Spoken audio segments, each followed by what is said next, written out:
오늘 제목이 뭐죠, 여러분? 한번 읽어볼까요? 시작. 하늘을 우러러 한 점 부끄러움이 없기를. 하늘을 우러러서 진짜 한 점도 부끄러움이 없이 살 수 있다면 너무 좋죠, 그렇죠? 그것은 정말 완벽한 삶일 겁니다. 그렇지만 그럴 수가 없죠. 왜 그럴까요? 우리는 죄인된 모습이기 때문에 그렇습니다. 만일 그리스도인들이 누구인지 정의를 한번 내려보라라고 한마디로 표현할 수 있다면 어떤 것으로 표현할 수 있을까라고 이야기한다면 여러분들은 어떻게 표현할 수 있으시겠습니까? 좀 많지 않으면 한 번씩 다 물어보고 싶은데 성도가 많이 계셔서 그럴 수는 없고, 어떤 분들은 이렇게 얘기해요. 거룩한 삶을 추구하는 사람들이 그리스도인이다. 동의하세요? 네, 그렇죠? 또 어떤 분들은 세상의 정욕을 따르지 않는 사람들이 그리스도인이다. 이렇게 얘기하시는 분도 있고요. 또 어떤 분들이 이렇게 얘기합니다. 나보다 다른 사람을 위한 봉사와 섬김의 삶을 기쁨으로 살아가는 사람들이 바로 그리스도인이다.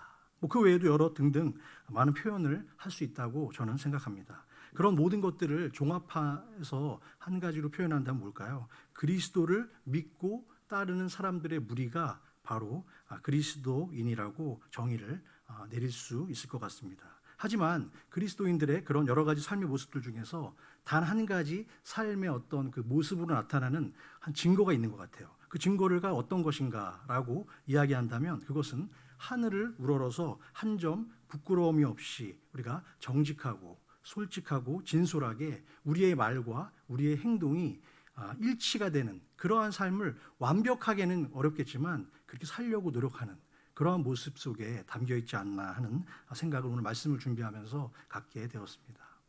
그래서 오늘의 본문은 이 세상을 살아가는데 우리가 반드시 기억해야 할 정말 중요한 구절이라고 생각을 합니다. 특별히 야고보 사도는 그 당시에 로마 전역에 흩어져 살던 수많은 초대교회 성도들이 그 당시에도 아마 믿는 자로서 본을 잘 보이지는 못했던 것 같아요. 그래서 정말 그리스도인으로서 그 하나님의 자녀로서 아름답게 살지 못하고 삶의 모범을 지키지 못하고 언행일치의 그 신앙의 삶을 지켜내지 못했던 그런 모습들을 보면서 참 많이 목회자로서 안타까워하고 답답해했던 것 같습니다. 그래서 야고보 사도는 성도들이 좀 더 쉽게 그 내용을 이해할 수 있도록 또한 이미 주님께서 산상수훈을 통해서 인용하셨던 거짓 맹세의 문제를 다시금 오늘 꺼내서 이야기하고 있습니다.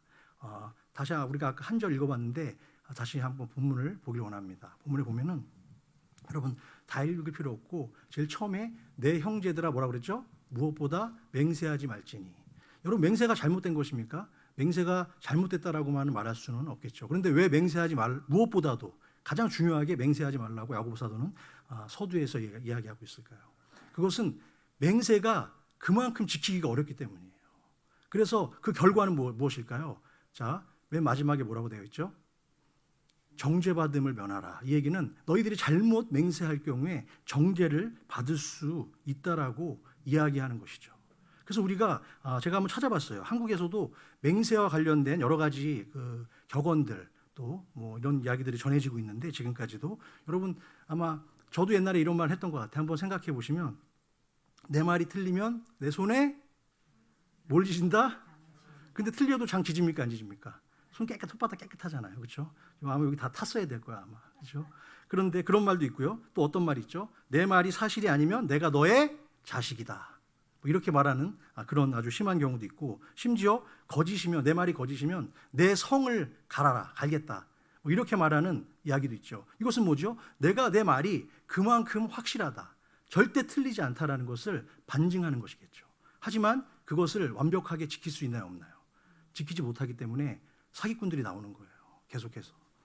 야고보서는 신약 성경의 그 어떤 서신보다 예수님의 말씀을 많이 인용한 서신서입니다. 어떤 신학자는 그래서 야고보서 말씀의 약 3분의 1, 5장밖에 안 되는 말씀이잖아요. 근데 여기서 약 3분의 1이 예수님의 말씀을 인용했을 정도다라고 이야기하고 있고요. 그래서 우리가 살펴보고 있는 야고보서는 정말 중요하고 소중한 서신인 것입니다. 이제 다음 주로 우리 야고보서가 끝이 나요. 지난 5월 달부터 쭉 해왔어요. 야고보서를. 근데 이제 다음 주면 이제 끝이 나게 되는데요. 정말 소중한 서신을 우리는 살펴보고 있는 것이죠. 사도 바울의 편지와 비교해 보면 그 중요성은 더욱 두드러지게 나타나고 있는데 로마서와 갈라디아서 그리고 고린도 전후서가 사도 바울의 대표적인 편지들이고 역작이죠. 그런데 잘 살펴보면 유감스럽게도 그 서신서에서는 예수 그리스도의 말씀을 직접 인용한 곳이 나타나지를 않고 있습니다. 바울은 예수님의 직계 제자도 아니고 주님의 공생애에도 함께 참여하지 않았기 때문에 그럴 수도 있겠구나라고 생각하는 분들이 있을지도 모르겠습니다. 우리가 이미 다 아는 바와 같이 바울은 다메섹 도상으로 가는 길에서 눈이 멀 정도의 강력한 빛과 음성을 들음으로써 예수 그리스도를 영접했죠. 사울이 바울이 된 그 사건을 통해서 이전까지 기독교를 지배해오던 구약의 흐름은 삽시간에 그리스도의 십자가의 은혜로 재해석되는 신약의 흐름으로 전환되는 놀라운 역사가 바울을 통해서 일어났습니다. 사도 바울의 그리스도와 복음에 대한 해석이 우리가 믿는 기독교에 얼마나 지대한 영향을 미쳤다면 심지어 이런 말도 있어요. 기독교는 바울의 종교인가 또는 예수 그리스도의 종교냐라고 따지는 학자들이 나올 정도였습니다.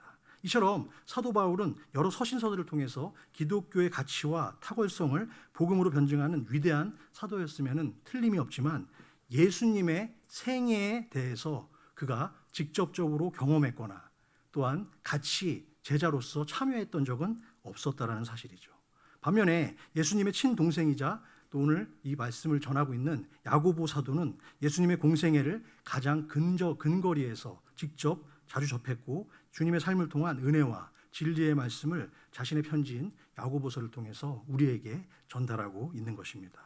오늘의 본문도 예수님의 산상수훈인 마태복음 5장 34절에서 37절까지의 그 세 절을 한 절로 압축한 거예요. 예수님의 말씀을 했던 것을 그대로 인용했다라는 것을 우리는 알 수 있는데, 그러면은 우리가 이제 예수님의 말씀을 직접 한번 확인해 볼 필요가 있겠죠. 그렇죠? 마태복음 5장 말씀을 세 절인데 같이 한번 읽겠습니다. 시작.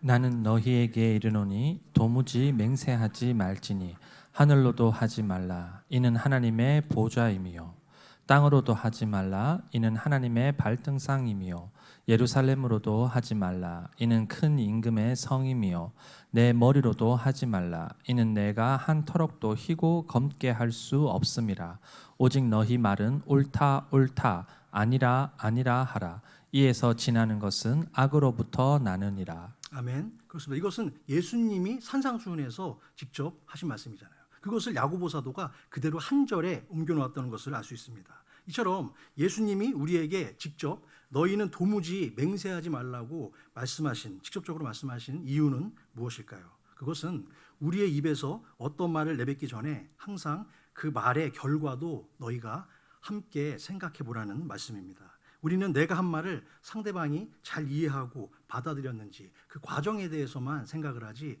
결과는 잊어버리는 경우가 많은 것 같습니다.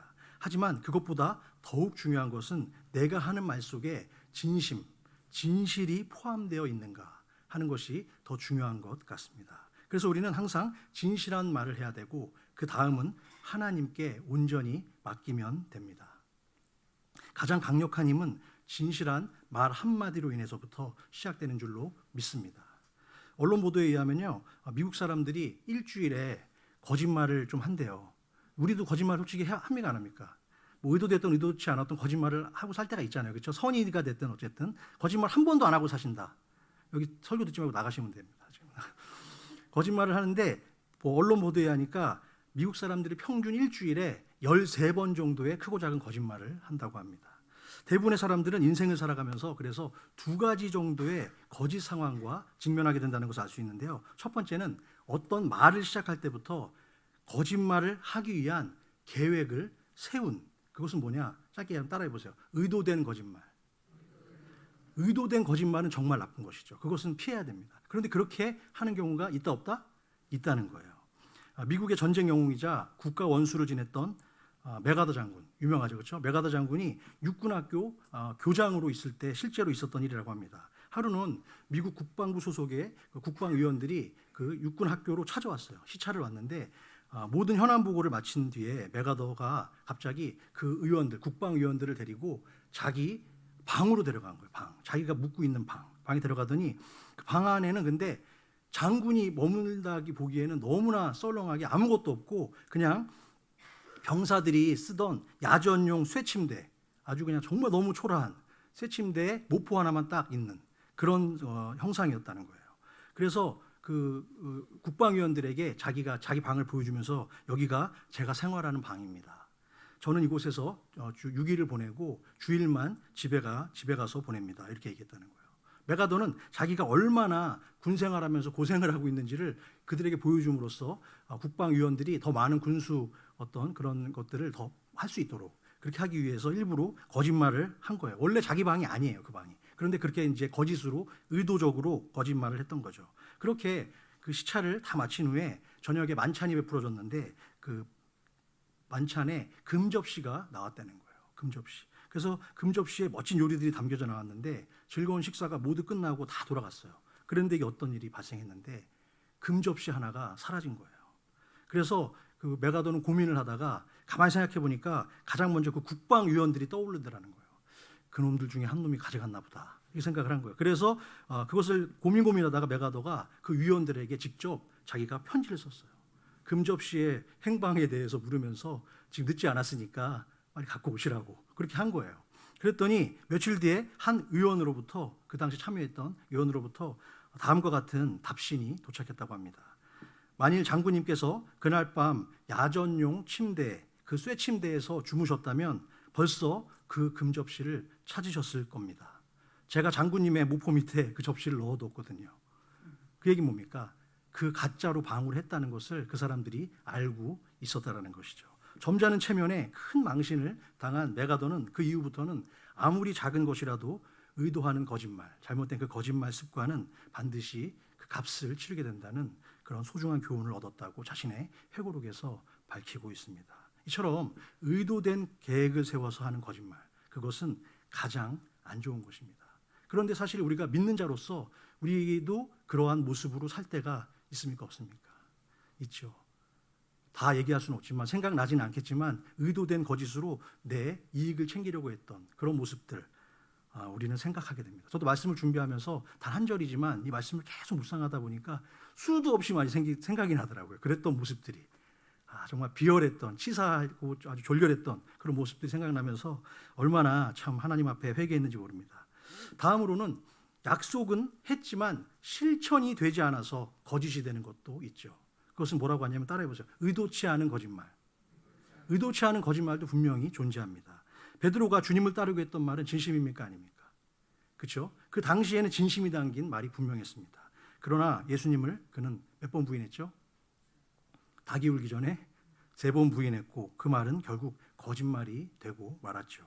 그래서 주님은 우리들에게 함부로 아무에게나 맹세하거나 아무 상황에 대해서 말을 삼가라고 말씀하시는 겁니다. 맹세를 하지 않으면 죄가 아닌데 괜한 맹세를 해서 죄를 만드는 경우가 많기 때문이죠. 그러면 성경은 왜 우리들에게 하나님과 사람 앞에서 함부로 맹세하지 말라고 야고보 사도가 오늘 말씀하고 있을까요? 3가지 정도로 정리해 보았습니다. 첫 번째 소제목입니다. 누구에게나 말로 시인한 약속은 반드시 지켜야 하기 때문입니다. 그렇죠. 우리는 약속 시간을 대수롭지 않게 여길 때가 많습니다. 그래서 좀 늦으면 어떤 거 있죠? 무슨 타임? 무슨 타임? 아메리칸 타임이 아니라 무슨 타임? 코리안 타임. 이게 뭡니까 이거? 너무 창피한 거야. 당연히 20-30분 뭐 1시간 늦는 거 그냥 당연하다 생각하죠. 그래서 코리안 타임이라는 좋지 않은 닉네임도 우리가 받은 것이 사실이죠. 뭐 지금은 많이 달라졌겠지만 옛날엔 그랬어요. 시간 약속을 상습적으로 어기는 사람은 진정성과 성실성에서 후한 점수를 받을 수 있을까요? 없을까요? 받을 수 없습니다. 줄 수 없습니다. 만일 여러분 한번 생각해 보십시오. 자기 인생의 큰 전환점이 되는 가장 중요한 회사 마지막 3차 면접이야. 임원 면접. 그 임원 면접을 앞두고 지각할 수 있을까요? 지각하기 어렵죠. 저도 옛날에 기억이 나요. 제가 이제 대학을 졸업하고 그 신문방송학과를 마쳤잖아요. 그리고서 이제 졸업하기 전에 대학교 4학년 이제 1학기 끝날 때 2학기가 가기 전에 보통 그때 이제 취업을 했어요. 그래가지고 그때 SBS 이제 드라마 이제 PD 시험 공채를 봤는데 엄청나게 이제 막 그 긴 시간 2달 동안의 시험을 봤어요. 2달 동안 시험 봐가지고 마지막에 이제 임원 면접이야. 임원 면접만 통과하면 드라마 PD가 되는 거예요. 그 꿈에 그리던. 그래서 한 2달 정도의 시험을 봤는데 마지막 임원 면접을 하기 전날 도저히 집이 제가 그때 그 군포 쪽이었거든요. 군포에서 SBS 그때 탄현 일산이었는데 일산까지 너무 멀잖아요. 그래가지고 혹시 지각할까봐 어떻게 했냐? 거기 그 일산에 있는 친척집이 있어요. 저희 사촌 누나 집에서 묵었어. 왜? 지각할까 봐. 절대 지각하면 안 되니까. 절대 지각할 일이 없죠. 하지만 혹시라도 모를까 봐.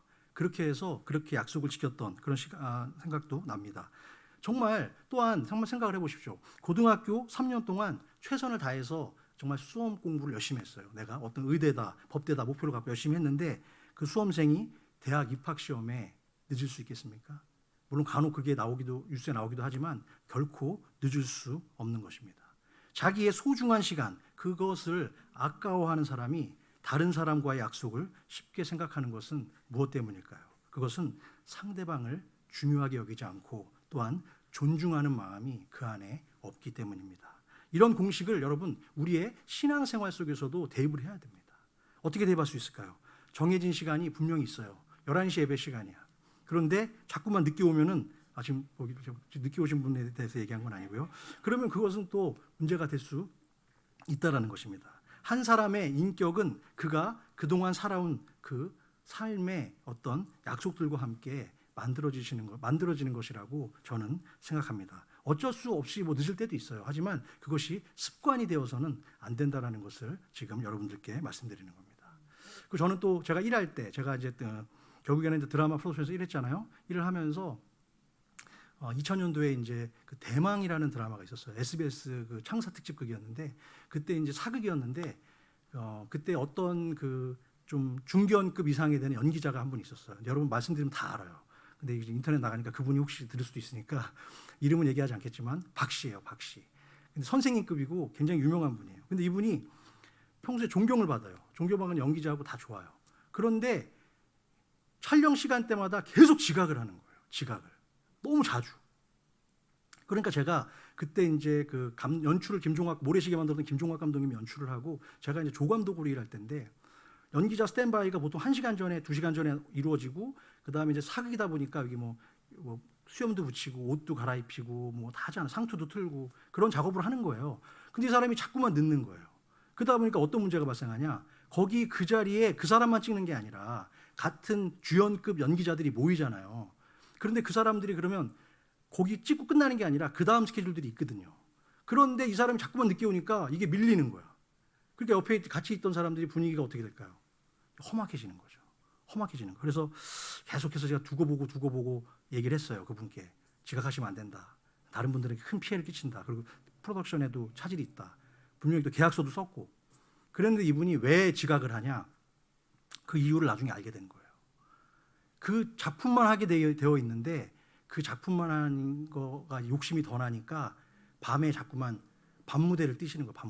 밤무대 가서 노래도 한 곡 하시고 그러면서 돈을 더 벌기 위해서 욕심을 내다 보니까 자꾸만 늦는 거죠. 본 프로그램에. 그렇게 돼가지고 제가 마지막에 어떤 상황까지 몰렸냐. 김종학 감독님은 연출자로서 그 사람한테 뭐라고 하는 게 아니라 저한테 뭐라고 하는 제가 능력이 없는 사람이 되는 거예요. 시간 약속도 못 지키는. 왜 스탠바이 안 시켰냐. 그래가지고 제가 이제 나중에 거의 심할서까지 쓰는 그 상황까지 몰리게 된 거예요. 그래서 어떻게 했냐. 목사로서 참 부끄럽지만 그 당시에 마지막에는 제가 이렇게 그분 멱살을 잡았어요. 멱살을 잡고 제가 막 싸움을까지 했었어요. 싸움을 하고 한번 왜 이렇게 약속을 안 지키냐고, 왜 이렇게 나이 든 값을 못 하시냐고. 그러면서 제가 막 그런 적이 한번 있었는데 그 사건이 그 당시에 방송가에 쫙 난 거예요. 그래가지고 김종학 프로덕션에 김모 PD가 있는데 걔다 뭐 이렇게 하면서 소문을 하고 그랬었는데 아무튼 선생님급이지만 그랬던 제 사건이 기억이 나요. 근데 이것은 무엇이죠? 제가 그만큼 그분을 대우해드리고 존중했지만 그렇게 약속을 계속해서 어길 때 그런 부분들이 문제가 될 수 있다는 것입니다. 아주 의도한 거짓 그런 말이 될 수 있다는 것이죠. 그래서 우리 믿음의 성도들은 적어도 내가 한 약속만큼은 어떤 다른 사람과의 약속인 것만에 반드시 지키는 자세가 필요하다고 믿습니다. 자, 두 번째 소제목입니다. 시작. 하나님을 향한 바른 신앙의 시작이 우리 입술의 고백이기 때문입니다. 그렇습니다. 특히 하나님 앞에서 우리는 그동안 얼마나 많은 약속들을 지켜왔습니까? 사실 하나님과의 약속을 깨트린 경우가 더 많다고 저는 생각합니다. 한 사람에 대한 신뢰는 내가 다른 사람에게 한 약속과 함께 세워지고 또한 반듯하게 올라가는 것입니다. 그만큼 신용도 쌓이겠죠. 하지만 한 사람의 신앙은 무엇일까요? 그것은 그가 하나님께 드린 입술의 고백과 함께 세워지는 것이라고 저는 믿습니다. 그러므로 우리가 한 입술의 고백이 그만큼 중요한 것입니다.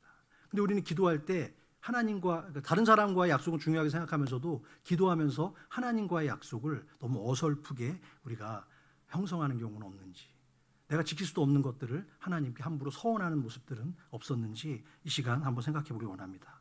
여러분 참고구절 로마서 10장 10절에 이런 말씀이 있습니다. 같이 읽겠습니다. 시작. 사람이 마음으로 믿어 의에 이르고 입으로 시인하여 구원에 이르느니라. 그렇습니다. 우리의 신앙이란 우리의 입술로 고백되어지고 증거되어지는 것입니다. 하지만 먼저 어떻게 되죠? 사람이 마음으로 믿는 것이 더 중요하다라고 말씀하고 있습니다. 입으로 시인한다는 말은 다른 사람들 앞에서 공개적으로 고백할 수 있는 신앙을 이야기합니다. 그런데 그런 신앙을 갖고 있고 또 그런 신앙을 고백한다고 하나님께 한다고 하면서 그것을 우리가 잘못 이야기하거나 잘못 하나님 앞에 기도한다면 그것 또한 하나님께서 기쁘게 받으실 수 없는 것이겠죠. 누가복음 1장에 보면 사가랴 제사장이 하나님의 성소에서 제사를 드릴 때 하나님께서 뭐라고 말씀하십니까? 그에게 1년 뒤에 너에게 아이가 생길 것이라고 말씀하셨습니다. 그러나 자신의 아내 엘리사벳이 아이를 낳을 수 없는 처지라는 것을 알고 있었던 사가랴는 하나님의 말씀을 믿지 않았습니다. 심지어 자신의 입으로 하나님의 약속을 부인하는 죄악까지 저지르고 말았습니다. 결국 어떻게 되었죠? 하나님의 말씀을 부인한 사가랴는 벙어리가 되고 말았습니다. 한참 지나서 하나님의 약속대로 아들 요한이 태어나자 다시 그의 입이 열리긴 했지만 이처럼 믿음을 시인하는 것이 얼마나 중요한 것인지 우리는 항상 생각하면서 살아가야 될 줄로 믿습니다. 아멘. 복음도 간단합니다, 여러분. 자, 저를 한번 따라해 보시기 바랍니다. 예수님이 나의 모든 죄를 지시고 십자가에 달려 돌아가셨습니다. 그리고 부활하셨습니다. 주님은 다시 오셔서 이 땅을 심판하실 것인데 그분을 믿으면 구원받고 천국에 갈 수 있습니다. 여러분 단순하죠. 너무나 쉽죠. 하지만 이것이 복음이고 이 복음을 내 마음으로 믿고 입으로 시인하고 고백해야 될 줄로 믿습니다. 요새는 이 고백이 아주 가벼운 고백이 되어버렸던 것 같아요. 하지만 여러분 초대교회 때는 어땠을까요? 그렇지 않았습니다. 초대교회 성도들은 나는 예수님을 믿습니다 라는 우리가 너무 쉽게 하는 이 고백조차도 정말 목숨을 건 고백이 될 수밖에 없었던 것이죠. 이 한마디 때문에 어떻게 됐죠? 사자의 밥이 될 수도 있었고 돌에 맞아 죽을 수도 있었으며 달리는 말에 사지가 찢겨 죽는 순교를 당하기도 했던 것입니다. 우리도 동일한 마음으로 주님 앞에서 내 한 마음과 입술의 고백을 항상 최대한 잘 지키는 성도가 되기를 주님의 이름으로 축원합니다. 그래서 우리가 이렇게 고백해야 돼요. 하나님, 제가 입으로 말하고 시인한 것, 하나님과 약속한 모든 것들, 그것은 제가 꼭 지킬 수 있는 은혜와 축복을 저에게 허락하여 주십시오 라고 기도하는 저와 여러분 되시기를 주님의 이름으로 믿습니다. 그리고 그렇게 기도할 때 주님께서 우리에게 능력도 함께 해주실 줄로 저는 믿습니다. 자, 세 번째 소제목입니다. 시작. 자칫 하나님의 거룩하신 이름을 망령되게 하는 죄를 범할 수 있기 때문입니다. 그렇죠. 우리가 보통 맹세할 때 어떻게 맹세하죠? 하나님의 이름으로 하나님의 이름을 빌어서 맹세할 때가 많습니다. 그러나 죄로 물든 인간의 가변성과 또한 연약성, 우리의 연약함, 그 연약함을 생각할 때 이것은 정말 지키기 어려운 힘든 위험한 약속이 될 수도 있다는 것을 우리는 기억해야 합니다. 맹세한 후에 의도적으로 안 지키는 경우도 있지만 연약해서 못 지키는 경우도 생각해야 합니다. 어찌되었든 우리가 함부로 하나님 앞에서 맹세하면 10계명에서 두 가지 죄를 범하게 되는데요. 먼저는 하나님에 대한 범죄로 내 이름을 망령되이 일컫지 말라는 세 번째 계명을 우리는 범하게 되는 것이고요. 두 번째로는 인간에 대한 범죄로 내 이웃에게 거짓 증거하지 말라는 아홉 번째 계명을 범하게 되는 것입니다. 미국의 모든 대통령들은 취임식을 할 때 여러분 어떻게 하죠? 자신의 오른손을 어떻게 해요? 들고 그 다음에 왼손을 성경에 올려놓은 채 선서를 하는 것이 일반적인 관례와 전통입니다. 지난 그 바이든 대통령 때인데 지금 잘 보이진 않지만 여러분 저 밑에 저분의 그 왼손 밑에 뭐가 있죠? 성경이에요. 근데 이 성경은요, 그 딱 정해진 성경은 아니래요. 그런데 지금 제가 찾아보니까 이 지금 성경이 바이든 대통령의 가문에서 128년 동안 내려온 집안의 가보로 불려오는 그런 성경을 지금 손에 얹고 이분이 지금 선서를 하고 있는 것입니다.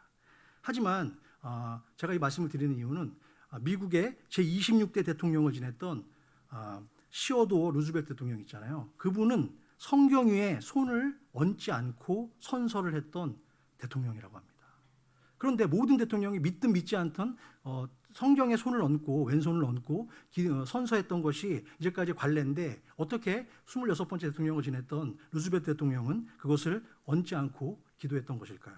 그 내용을 살펴보니까 네덜란드 개혁교회 출신의 독실한 크리스찬이었던 루즈벨트 대통령은 감히 거룩하신 하나님의 말씀인 성경을 내 대통령직의 선서에 이용할 수 없다는 강한 개인적 종교적 신념으로 끝까지 그것을 고사했다고 합니다.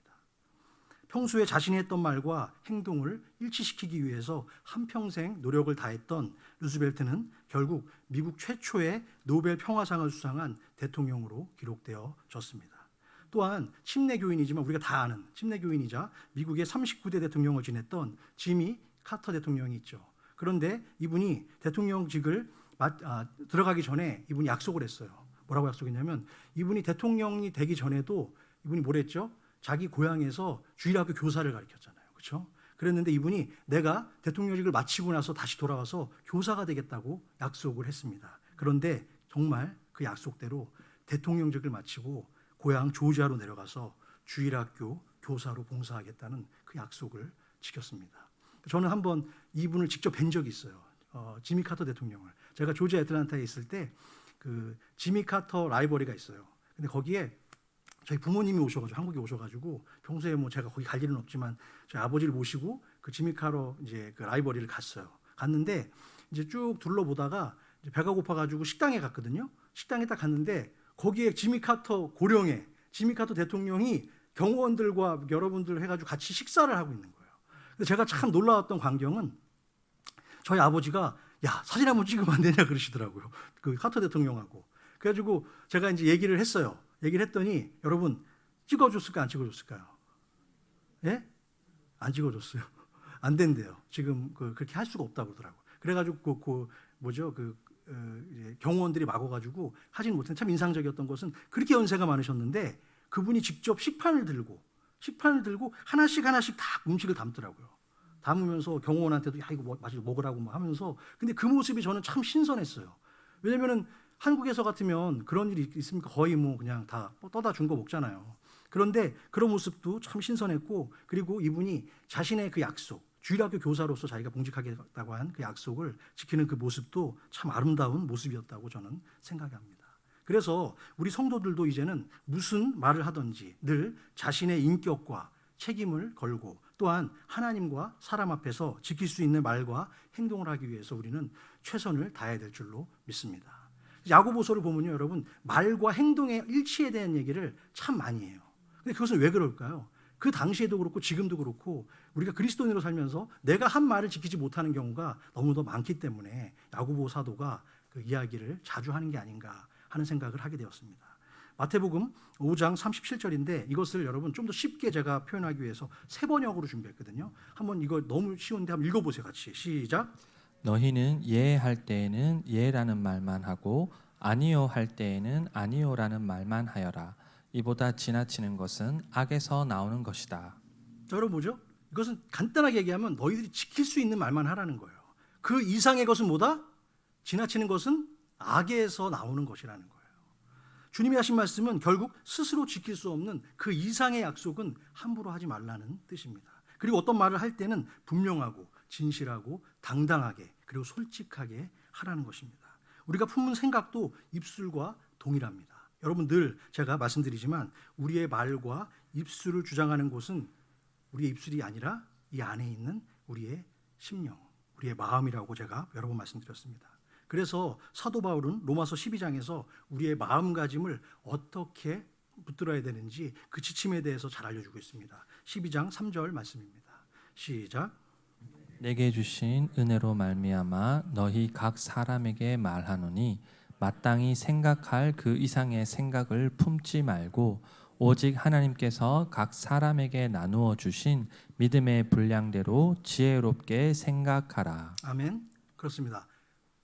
마땅히 생각할 그 이상의 생각을 품지 말라는 것은 분수대로 살라는 거예요. 그 오버하지 말라는 거예요. 그리고 어떻게 너희에게 나눠주신 믿음의 분량대로 너희들이 지혜롭게 생각하라고 말씀하고 있습니다. 모든 사람이 믿음의 분량이 달라요. 그런데 우리는 자꾸만 한 기준을 놓고 모든 사람을 다 줄을 세우려고 하죠.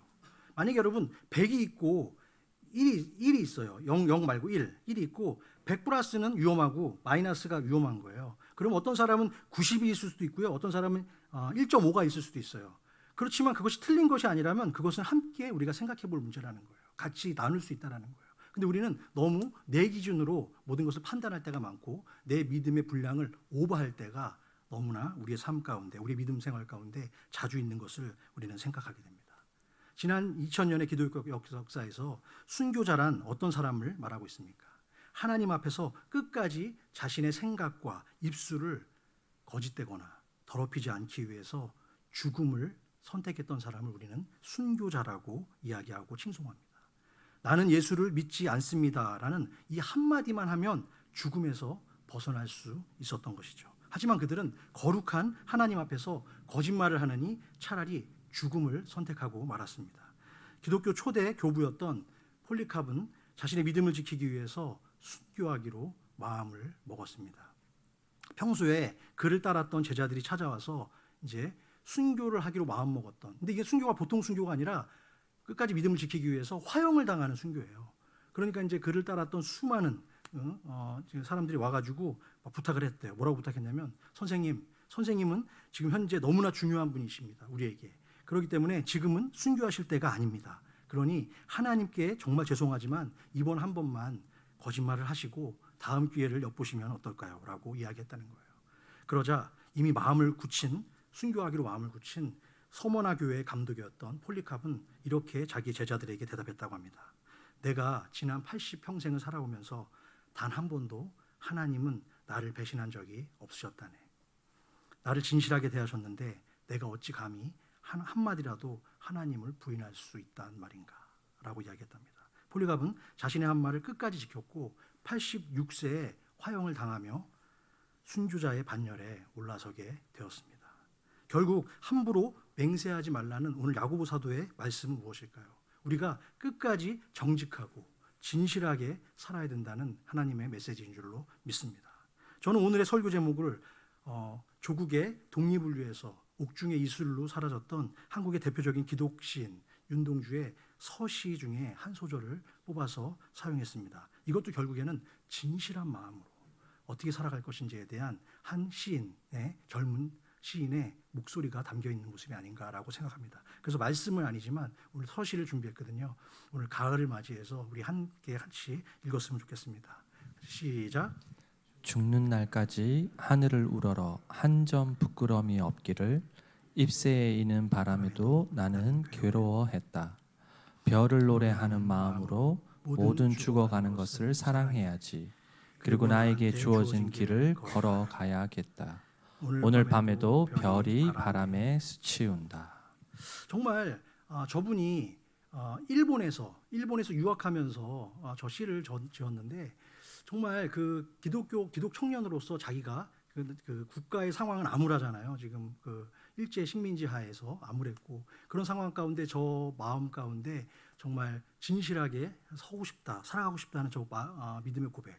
저 모습을 보면서 우리도 정말 요즘 시대에 어떤 상황 속에 있습니까? 정말 말세를 살아가고 있다고 해도 과언이 아닙니다. 최근에 또 지금 오미크론이라고 새로운 변종 바이러스가 다시 남아공에서부터 시작되었는데 굉장히 또 지금 현재 있는 그 델타 변이의 2배의 그런 확산력과 위험성을 가지고 있다고 합니다. 전 세계가 지금 긴장하고 있어요. 또한 인간들의 이기심으로 환경은 이미 파괴되었고 지구의 온도는 계속해서 올라가고 있습니다. 이제 해수면도 상승하고 있고요. 바로 이런 불안과 두려움의 시대를 살아가고 또 살아가야 될 모든 성도들은 어떠한 마음으로 살아가야 할까요? 오늘 주신 말씀처럼 우리의 신앙생활을 돌아보고 진실한 마음으로 다시 시작해야 될 줄로 믿습니다. 그리스도인의 선한 다짐은 무엇으로부터 시작될까요? 그것은 하나님과의 약속, 또한 우리 성도들 간의 약속으로부터 시작된다고 생각합니다. 그것을 위해 지혜를 날마다 겸손히 구하는 그런 저와 여러분들이 다 되시기를 주님의 이름으로 축복합니다.